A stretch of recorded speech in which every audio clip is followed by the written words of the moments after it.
عبداللہ بن عمر اور عبید اللہ بن عمر بصرہ سے گزر رہے تھے ایک جنگ سے واپسی پر، تو حاکم بصرہ نے آپ کو کچھ پیسے دیے کہ یہ مال غنیمت میں جا کے جمع کروا دینا، اور پھر خود ہی مشورہ دیا کہ عراق کے اندر فلاں فلاں چیز بہت سستی مل جاتی ہے اور حجاز میں ان چیزوں کی قیمت زیادہ ہے، تو اگر آپ ایسا کر لیں کہ یہ ان پیسوں سے خرید لیں اور جا کے مدینہ المنورہ میں فروخت کر دیں، تو جو زائد پیسے آپ کمائیں گے وہ آپ کے ہوئے، اور یہی اشرفیاں جو میں نے دی ہیں آپ کو، اتنی اشرفیاں بیت المال میں جمع کروا دینا۔ تم نے محنت کی ہوگی، تجارت کی ہوگی، تو جتنے بچیں گے وہ آپ کے ہوں گے۔ تو انہوں نے کہا بہت اچھا، وہاں سے مال خرید لیا، مدینہ المنورہ میں آ کے بیچ دیا۔ جتنی اشرفیاں انہوں نے وہاں سے دی تھی بیت المال کے لیے، اتنی بیت المال میں جمع کروا دی۔ حضرت عمر رضی اللہ تعالیٰ عنہ کو پتہ چلا، بیٹوں کو بلایا، کہا کہ سنا ہے تم نے کوئی کمائی کی ہے؟ کہا جی ہم نے تو تجارت کی اور جو مال لیا تھا اتنا مال بیت المال میں جمع کروایا ہے۔ کہا تم بیت المال کے پیسوں پر کمائی کی ہے، وہ پیسے بھی تمہیں بیت المال میں جمع کروانے پڑیں گے۔ یہ عمر ہیں رضی اللہ تعالیٰ عنہ۔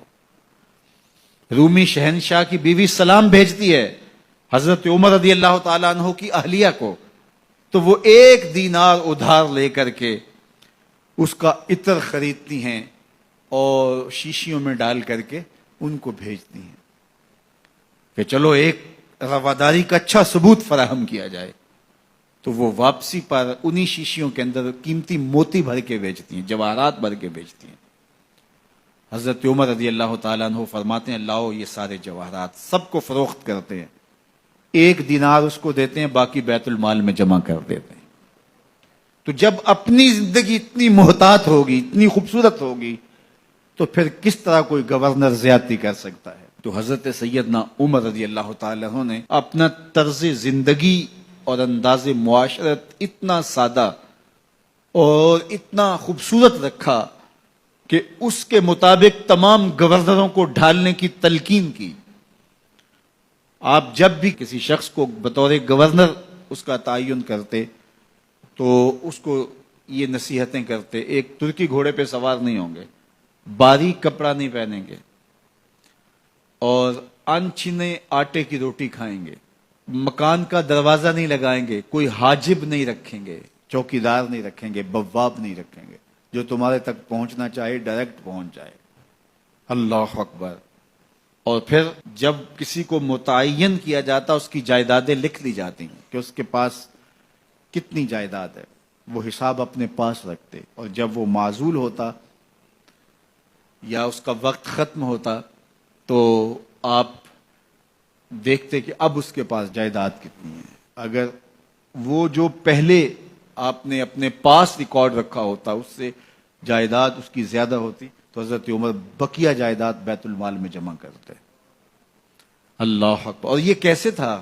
گورنر بول نہیں سکتا تھا، اس لیے کہ حضرت عمر کی اپنی بود و باش بھی اسی طرح کی تھی، اپنا طرز زندگی بھی اسی طرح کا تھا۔ مال غنیمت میں بہت ساری چادریں آتی ہیں جو سب کو تقسیم کر دی جاتی ہیں۔ خطبہ جمعہ دینے کے لیے آئے تو ایک شخص کھڑا ہو گیا، عمر خطبہ بعد میں سنیں گے، پہلے یہ بتائیں کہ یہ جو تم نے قمیض پہنی ہے یہ کہاں سے آئی؟ مال غنیمت کے اندر جو چادریں آئی ہیں سب کے حصے میں ایک ایک چادر آئی، آپ داراز قد ہیں، ایک چادر سے قمیض نہیں سل سکتی، تو آپ کی قمیض کہاں سے آئی؟ پہلے اس سوال کا جواب دے دیجئے، پھر خطبہ سنیں گے۔ اللہ اکبر۔ آپ کے بیٹے کھڑے ہوتے ہیں، کہا ایک چادر سے میرے باپ کی قمیض نہیں بنتی تھی، میں نے اپنے حصے کی چادر بھی اپنے باپ کو پیش کی ہے۔ اس نے کہا اب سناؤ، اور ہم سنتے ہیں۔ یہ ہے حضرت عمر رضی اللہ تعالیٰ عنہ کی اپنی ذاتی زندگی۔